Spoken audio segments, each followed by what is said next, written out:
Dumating na sa Pilipinas ang mahigit sa 100 overseas Filipino workers na matagal na na-stranded sa Saudi Arabia. Bukod sa makakapiling nila ang kani-kanilang pamilya, binigyan din sila ng cash assistance at pribilehiyong makapag-aral ang kanilang mga anak sa state universities and colleges sa bansa.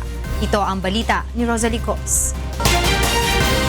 Mismong si Pangulong Rodrigo Duterte ang sumalubong sa 128 repatriated overseas Filipino workers na dumating sa bansa mula sa Alcobar, Saudi Arabia. Ang Pangulo ng Pilipinas. Hindi akalain ng mga kababayang OFW na makikita nila ng personal at makakadaupang palad ang pinakamataas na opisyal ng pamahalaan pagbalik nila sa Pilipinas. Bukod sa unang 26,500 pesos na una nang naibigay sa kanila ng Overseas Workers Welfare Administration o OWA, nagbigay din ang Pangulo ng 5,000 pisong cash assistance sa bawat repatriated OFW.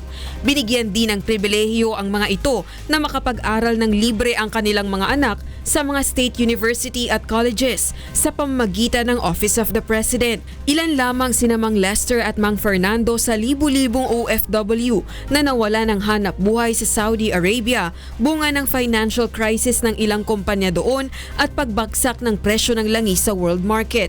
Subalit malaki ang kanilang pasasalamat dahil sa naging tugon ng bagong administrasyon sa kanilang hiling na makauwi ng bansa at ipaglaban ang kanilang kaso laban sa mga kumpanya na nang maltrato at hindi nagpasahod sa kanila ng tama. Natutuwa ako. Hindi naman ako, ultimong tao lang po ako. Kahit papaano, masaya sa kalooban. Ngayon lang po nangyari. Yung sitwasyon sa amin, sinalubong kami pagdating dito.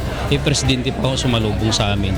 At hindi lang nakipagkamayan din po ako sa kanya. Masaya po sa kalooban at sana ang kanyang programa sana magpatuloy. Sana pakatagal namin stranded doon sa Saudi. Tapos nagbigay pa siya sa amin ng mga financial assistant, yung 20,000 saka 6,000 sa pamilya namin. Kaya pasalamat po kami sa Pangulo namin, ma'am. Saka lahat po ng tumutulong naman ho dahil sa order niya. Bukod dito, binigyan din ng pagkakataon ang mga OFW ng manghiram ng puhunan sa Department of Trade and Industry para makapag-umpisa ng maliit na negosyo.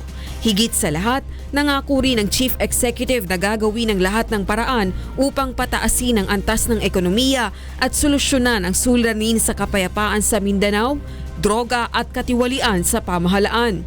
Ito ay upang wag na ring mapilitang mag-abroad ang mga kapwa Pilipino para maghanap ng mas magandang hanap buhay sa ibang bansa. We are not so bad actually naman ang ekonomiya natin. Maghihintay-hintay lang kayo ng bigyan mo lang ako kunting panahon. Paayusin ko lang ang ekonomiya. At ang may opportunity for you to work here. We are not really exceeding the expectations. But we are on target sa ating growth. We have hit a phenomenon of 7, but it's not something to crow about. We have to do more. And paano natin pabilisin para maraming pumasok negosyo, just like in Saudi Arabia. Maraming mga negosyo doon, investments. Rosalie Cos, UNTV News and Rescue, Pasay City.